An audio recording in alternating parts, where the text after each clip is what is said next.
అసలు పవన్ కళ్యాణ్ గారి మీద మీ అభిప్రాయం అండి? వ్యక్తిగా మంచి పర్లేదు గుడ్డు.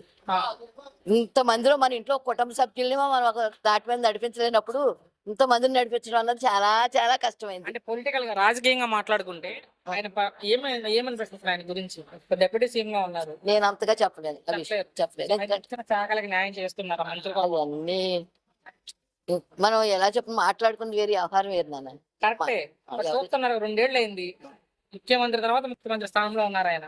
ఆ పదవికి న్యాయం చేస్తున్నారు. నా ప్రశ్న అది. లేదు, రేపు తెలంగాణలో కూడా పోటీ చేస్తా అన్నారు ఆయన. ఏదో చేసుకునివ్వండి, మనకెందుకు, మేము చేసుకునే పని మేము చేసుకుంటా ఉంటే పాటు. అంటే ఎంతవరకు ప్రభావం చూపిస్తారు తెలంగాణలో పోటీ చేస్తే పవన్ కళ్యాణ్ గారు?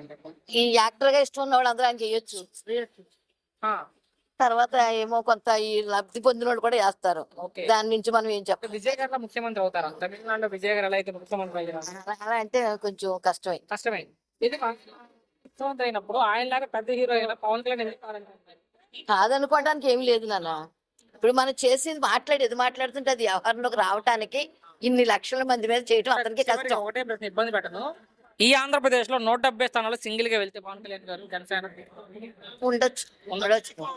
ఎందుకంటే తన వ్యక్తిగా మంచివాడని అందరూ అంటున్నారు కదా. అంటే నాకు తన ఇండివిజువాలిటీ తెలియదు, అదేలే. దాని గురించి చెప్పలేం కదా. కానీ వ్యక్తిగా మట్టి పర్వాలేదు అని అనుకుంటున్నారు, ఉంటారు.